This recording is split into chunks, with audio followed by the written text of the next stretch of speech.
নমস্কার, আপনারা দেখছেন বাংলা এমজি নিউজ। এবার কিছু ঘুরতে কেউটে উঠে এলো পুলিশের হাতে।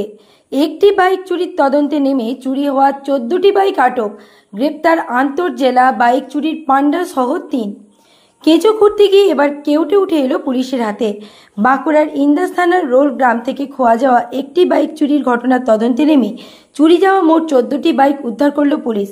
বাইক চুরির সঙ্গে যুক্ত আন্তঃজেলা বাইক চুরির চক্রের পান্ডা সহ গ্রেপ্তার করা হয়েছে মোট 3 জনকে। ফের বাইক চুরির তদন্তে বড়সড় সাফল্য পেল বাঁকুড়া জেলা পুলিশ। গত 23শে জুলাই বাঁকুড়ার ইন্দাস থানার রোল গ্রামের এক বাসিন্দার বাড়ি থেকে চুরি যায় একটি বাইক। লিখিত অভিযোগ পেতেই ঘটনার তদন্তে নামে পুলিশ। সিসি ক্যামেরার ছবি ও বিভিন্ন সূত্রের খবরের ভিত্তিতে পরের দিনই পূর্ব বর্ধমানের মেমারি এলাকা থেকে সজল মণ্ডল নামের এক ব্যক্তিকে গ্রেপ্তার করে ইন্দাস থানার পুলিশ। তার হেফাজত থেকে বেশ কয়েকটি বাইক উদ্ধার হয়। সজল মণ্ডলকে নিজেদের জিজ্ঞাসাবাদ করে এই ঘটনায় যুক্ত বিষ্ণু মণ্ডল নামের এক ব্যক্তিকে খণ্ডঘোষ থেকে গ্রেপ্তার করে পুলিশ। তার কাছ থেকে উদ্ধার করা হয় বেশ কয়েকটি চুরির বাইক। বিষ্ণুকে জিজ্ঞাসাবাদ করে সোমনাথ বোস নামের এই চক্রের আরও একজনের হদিশ পায় পুলিশ। গতকাল রাত্রে অভিযান চালিয়ে সোমনাথ বোসকে গ্রেপ্তার করে। তার হেফাজত থেকে একাধিক বাইক উদ্ধার করা হয়। পুলিশ জানিয়েছে, এই চক্রের কাছ থেকে মোট 14টি চুরি যাওয়া বাইক উদ্ধার করা হয়েছে। বাইকগুলি মূলত চুরি করা হয়েছিল বাঁকুড়ার ইন্দাস, পাত্রসাহের ও পূর্ব বর্ধমান জেলার মেমারি ও খণ্ডঘোষ থানা এলাকা থেকে।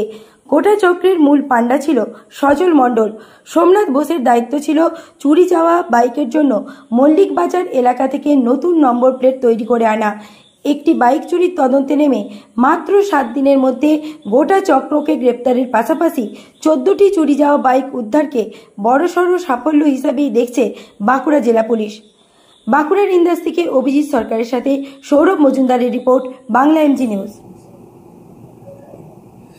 গত 23শে জুলাই আমাদের ইন্দাস থানার অন্তর্গত রোলজিপির রোল ভিলেজের লখাই মল্লিক উনি আমাদের কাছে একটা এই মর্মে অভিযোগ জানান যে তার বাড়ির উঠোন থেকে তার টিভিএস অ্যাপাচে বাইকটি চুরি হয়ে যায়। তো তদন্তে ইন্দাস পিএস নামে এবং একটা স্পেসিফিক কেস লজ করা হয় এটার এগেনস্টে। Indas PS case number 144/44/24। তদন্তে নেমে আমরা ডিজিটাল এভিডেন্স, সিসিটিভি ফুটেজেস এবং ম্যানুয়াল সোর্স ইনফরমেশনকে কাজে লাগিয়ে তার পরের দিনই আমরা একজনকে অ্যারেস্ট করতে সক্ষম হই। সজল মণ্ডল তার নাম। আমরা তাকে মেমারি থেকে অ্যারেস্ট করি। ওর বাড়ি খণ্ডঘোষ থানায় ছিল।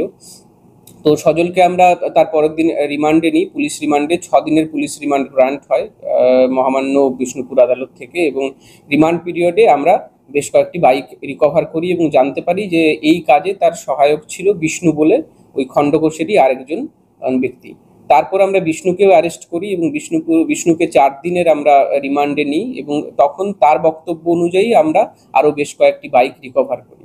তারপরে ফাইনালি আমরা গতকাল রাত্রে আরেকজনকে অ্যারেস্ট করি যার নাম হচ্ছে সোমনাথকে অ্যারেস্ট করি, এবং তার পজিশন থেকেও আমরা কিছু বাইক রিকভার করি। টোটাল এই এন্টায়ার আমাদের যে 3টে রেড হয়েছে এবং পুরো কেসে এখনো অবধি 3 জন অ্যারেস্ট আছে, এবং তার সাথে আমরা 14টা মোটরসাইকেলকে এখনো রিকভার করতে পেরেছি। এদের মধ্যে বিষ্ণু যে আছে, সেই বিষ্ণু মেনলি লকটাকে ব্রেক করার কাজ করত, এবং সোমনাথ যে আছে সে ফলস আমাদের যে নাম্বার প্লেটগুলো আছে সেই নাম্বার প্লেটগুলো মল্লিক বাজার থানা থেকে নিয়ে আসতো। আর এদের মেন কাজটা এই সজলের থ্রু দিয়ে, যাকে আমরা প্রথম অ্যারেস্ট করেছি সজল মণ্ডল, তার থ্রু দিয়েই ওই মাস্টার মাইন্ড ছিল, ওই এই পুরো গ্যাংটাকে অপারেট করতো। আগামী দিনেও রেড চলবে। আমরা আরো কিছু তথ্য পেয়েছি, এবং যেসব জায়গা থেকে এরা ওই নাম্বার প্লেটগুলো করে নিয়ে আসতো সেই সব জায়গাগুলোকে আমরা আইডেন্টিফাই করছি। আশা করছি আরো কিছু অ্যারেস্ট এবং আরো কিছু আমরা মোটরসাইকেল রিকভারি দেখাতে পারবো। আরো কয়েকজন যুক্ত আছে।